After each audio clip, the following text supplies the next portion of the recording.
बिस्मिल्लाहिर्रहमानिर्रहीम। अस्सलामु अलैकुम ख़वातीन व हज़रात, मैं हूं आपका होस्ट राना अहमद आपके चैनल वेलिएंट पाकिस्तान के साथ। नाज़रीन, आज इमरान खान साहब FIA के सामने पेश हो गए। जो JIT बनाई गई थी और इमरान खान को बार बार पेश होने का कहा जा रहा था, और इमरान खान साहब बज़ाते ख़ुद वहाँ पे पेश हुए और जो उनके ऊपर एलिगेशंस थे उनका उन्होंने सामना किया। उन सामना करने के बाद उन्होंने जब बाहर आके सहाफ़ियों से अपनी सवालात के जवाब दिए, उसके अंदर उन्होंने एक बड़ी अहम बात की। उन्होंने कहा इन्होंने जितना ज़ोर लगाना है लगा ले और कोई बाकी रह तो नहीं गया, क्योंकि कौन सा ऐसा इदारा, कौन सा ऐसा ज़रिया जिसके ज़रिए जो है इमरान खान साहब पे प्रेशर डालने की कोशिश नहीं की जाए, चाहे वो अदलिया हो, चाहे वो हमारे इदारे हों, हमारा कोई भी और महकमा हो, कोई भी तरीका हो, हर तरह से इन्होंने कोशिश कर ली है कि इमरान खान साहब को किसी तरह जो है ज़ेर कर ले। अदलिया को हम नहीं कहते, क्योंकि अदलिया ने अपना नोटिस खुद लिया हुआ है और अदलिया का मामला और है एज़ कम्पेयर टू दूसरे मामलात में जहाँ जहाँ इन्होंने इमरान खान साहब को घसीटना चाहा, जो जो मामलात इन्होंने करने चाहे वो सबके सामने है कि इन्होंने किस तरीके से चाहा कि इमरान खान को किसी तरह माइनस कर दिया जाए। लेकिन ये उस शख्स को माइनस नहीं कर सकते, किसी सूरत नहीं कर सकते, जो करोड़ों दिलों की धड़कन हो, जिसकी एक कॉल के ऊपर आवाम पूरे मुल्क में बाहर निकल आए, उसको ये किसी के दिलों से माइनस नहीं कर सकते, हुकूमत से भी माइनस नहीं कर सकते, किसी चीज़ से माइनस नहीं कर सकते, और उसकी सियासत तो कभी ख़त्म नहीं कर सकते। वो एक ऐसा सियासतदान है कि जिसके बारे में ये कहा जाता है कि वो सियासत नहीं जानता, लेकिन वो बॉल ऐसी कराता है कि अगले मुंह के बल गिर जाते हैं और वो सोचते रहते हैं कि हमारे साथ क्या हुआ।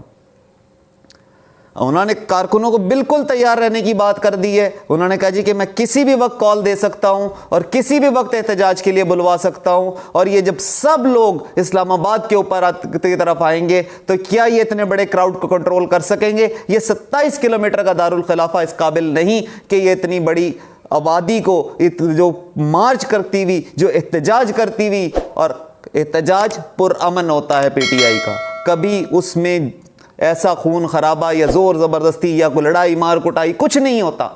वो बड़े पुरसकून तरीके से आते हैं। PTI के कारकुनान पढ़े लिखे तहजीब याफ्ता लोग हैं, उनके अंदर जाहिल लोग नहीं हैं कि जो गाड़ियाँ तोड़ें, जो कंटेनरों को उठा के फेंकें, जो रस्तों को ख़राब करें, जो चीज़ों की तोड़ फोड़ करें। इतने बड़े बड़े जलसे खान साहब ने किए, कोई ऐसा बद इंतज़ामी का वाक़या बता दें, कोई साबित कर दें इनके अपने जलसों में क्या कुछ होता है, इससे कोई सब वाकिफ़ हैं।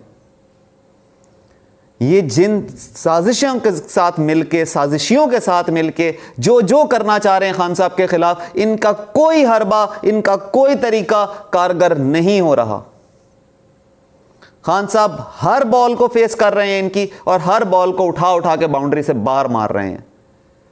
इन्होंने कितना जोर देना है? डॉक्टर शहबाज गिल को इन्होंने ज़ेरे हिरासत रखा हुआ है, अभी तक उनका अल्लाह जाने कि क्या होगा आगे। उनकी ज़मानतें मनसूख पे मनसूख होती चली जा रही हैं, और आने वाले दिनों में क्या होता है इसका कुछ नहीं कह सकते। कल इन्होंने सैफुल्लाह के घर पे छापा मारा, जो PTI के PK के रहनुमा हैं, उनके घर पे छापा मारा। उनके घर से लैपटॉप, कंप्यूटर, मोबाइल्स उनके और उनके मिसेज के सब उठा के ले गए। यानी FIA ने, पुलिस ने मिलके वहां पे छापा मारा। अब वल्लाह आलम क्या इसके पीछे हकायक हैं, अभी पुलिस इस बारे में जब डिटेल देगी फिर हम बात करेंगे। लेकिन ये कौन सा तरीका है कि PTI के रहनुमा ही ज़ेरे अताब हैं, PTI के लोग ही सब ज़ेरे अताब हैं, और वो इन तमाम मुश्किलात को डट के सामना कर रहे हैं। चाहे वो कराची के हलीम आदिल साहब हों, चाहे वो डॉक्टर शहबाज गिल हों, चाहे वो सैफुल्लाह साहब हों, और आज ये भी सुनने में आया है कि मुराद सईद साहब के घर पे भी छापा मारा गया है। यानी ये टोटल एक तरफ खान साहब को उलझा के रखा हुआ है इन्होंने, उनको तंग कर रहे हैं कि कभी यहां पेश हो जाएं, कभी वहां पेश हो जाएं। अब ये जानते हैं कि खान साहब को 27 सितंबर को जो है अक़वाम मुत्तहिदा में इजलास के लिए शिरकत में बुलाया हुआ है, लेकिन उनको फिर एक तारीख दे दी गई है कि जी इस तारीख को इलेक्शन कमीशन के अंदर पेश हो जाएं आके। यानी किस किस तरह से इस शख्स को तंग करेंगे, और इस शख्स को जितना तंग कर रहे हैं वो उतना खूंखार होकर सामने आ रहा है, वो इतना जज्बाती होकर सामने आ रहा है, और उतनी ही जोश से आवाम उसके तरफ आ रही है। सैलाब ज़दगान का तो इस हुकूमत को ख्याल ही कोई नहीं है। जो सिंध के अंदर हालात और वाकयात हैं, इस वक्त लोग भूखों मर रहे हैं, उनके पास खाने को कुछ नहीं है, रोटी 50 रुपए पे पहुंच गई है जाके, और ये अपने महल्लात में अब वहां जाते हैं, फोटो सेशन करवाते हैं, आरजी कैंप लगवाते हैं, उनको चेक पकड़ाते हैं और चेक वापस लेके टेंट समेट के और फिर घरों को आ जाते हैं। ये इसके अलावा कोई काम करना नहीं जानते।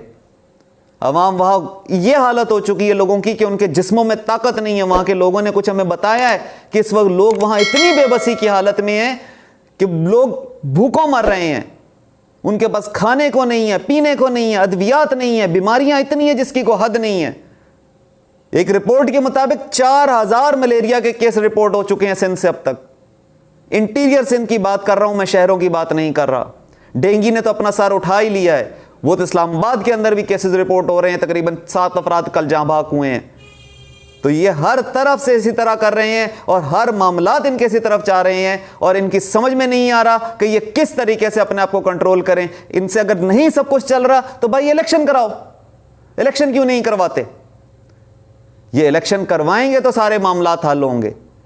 ये सब चीजें उसी सूरत में हल हो सकती हैं जब इलेक्शन होंगे, ये मामलात सीधे होंगे। खान साहब के बयान को तोड़ मरोड़ के पेश करना तो इनका आदत है, लेकिन उनके बयानात तोड़ मरोड़ के पेश करने से कुछ नहीं होगा। इनको अपने आप को सीधा करना होगा या हुकूमत छोड़ के खान साहब को हुकूमत वापस देनी होगी। और हम तो कहते हैं इलेक्शन करा के दें ताकि इनको दूध का दूध और पानी का पानी इनको पता लग जाए। इन सब चीज़ों के अंदर हम उम्मीद करते हैं कि हमारा मुल्क जो है वो सीधे रास्ते पे चले, हमारे लोग जो हैं वो सीधे रास्ते पे चलें और तमाम मुश्किलात जो हैं वो हल हों। चैनल को सब्सक्राइब ज़रूर कीजिएगा, वीडियो पसंद आए तो लाइक और शेयर कीजिएगा। अस्सलामु अलैकुम।